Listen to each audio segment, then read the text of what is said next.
Minister, myself and Deputy John Brady requested this debate at the Business Committee on Amnesty International's utterly damning report that Israel is a state that is operating a system of apartheid and in doing so are committing crimes against humanity, and call for sanctions to ensure that that system, that inhumane and inhuman system, is dismantled. Now, we called for this debate prior to the barbaric invasion of Ukraine by Vladimir Putin. And all of us have rightly condemned the crimes against humanity that are being committed by Vladimir Putin in Ukraine. And the government has moved instantly, within 5 days, to sanction Putin's regime and take urgent action. And the strength of language that was used, rightly, against Putin as a barbarian, as a thug, as a murderer, as a warmonger, all of which are true, all of those things apply to the State of Israel in its treatment of the Palestinians, and yes, the government is concerned about its use of language and doesn't feel it is appropriate to even use the word apartheid when Amnesty International, the most respected human rights organisation in the world, and Human Rights Watch, within a very short period of time, issue these damning reports saying that Israel, since its foundation, has been built on a system of oppression and domination and apartheid and racism, involving the murder of unarmed, innocent civilians on a regular basis,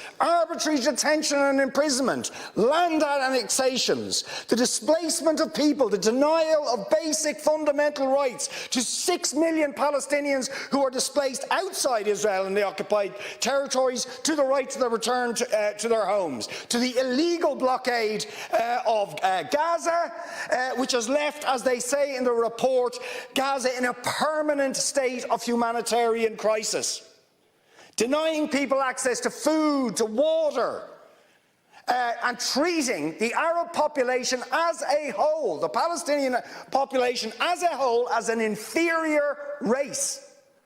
I mean, it doesn't get stronger than this. And yet you want to be careful about your language.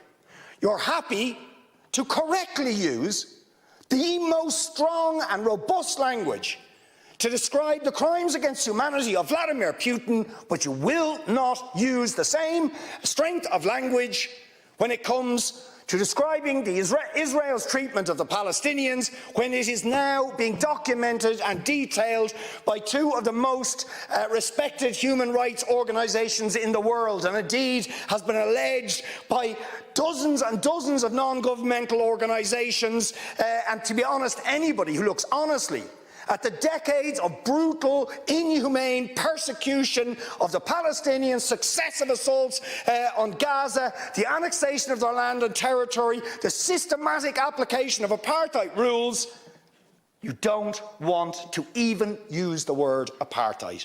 Never mind sanctions. 5 days sanctions against Putin and his thugs, 70 years of oppression by the Palestinians, and it wouldn't be, what was the word you used? It wouldn't be helpful to impose sanctions. Amnesty International are calling for Israel to be referred to the International Criminal Court for crimes against humanity. Will you support it? They are calling for targeted sanctions against Israeli officials who are perpetuating the system of apartheid, just exactly the same types of sanctions you've just initiated against Vladimir Putin. Will you support it? And I think the answer is clearly you're not going to. And then we ask the question, why? Why? With such strength of feeling, Fine Gael and Fianna Fáil and Green TD stood up one after the other, saying it was intolerable, the thuggery and the warmongering and the brutality of Putin. You wouldn't stand for it. Urgent action had to be taken. But we've got to be much more careful with the Palestinians and their treatment.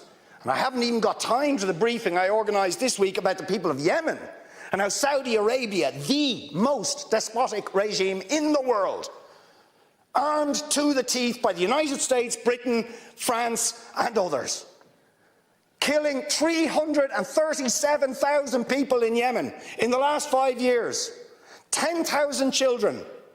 Any action against the United States for arming them? Or Britain, or France, or Saudi itself? No. No action, no sanctions, no outrage. Words of concern. We'll raise it. We'll raise it. We'll call on them to do things. Now, you see, if you're going to have moral standards, those standards have to be consistent. Otherwise, they are not standards at all. They are just cynicism. And of course, we all know the reason that the standards are not consistent is because to call out the apartheid state of Israel would be to run foul of the concerns of certain states that are now presenting themselves as defenders of democracy and so on, such as the United States, the UK, Germany and other powers, whose relationship with Israel, supporting it and backing it, means that the European Union's moral credentials are bankrupted and that they are not willing to take the action. And we go along with that. That is not acceptable. So I appeal to you, Minister, I appeal to you to uphold the tradition this country has, going right back to its foundation, to opposing oppression of peoples and standing up against brutal powers that are willing to subjugate people like the Palestinians or any others. Show some moral backbone, show some consistency and support the motion that we have circulated to every TD in this House, which Sinn Féin have now signed, which a number of the left independents, which People Before Profit have signed, calling for the adoption of the recommendations of the Amnesty report and for the sanctions that must follow that they recommend. Will you support those things? Because if you don't, to be honest, all the words of concern, all the raising it, means nothing to the Palestinian people. Next.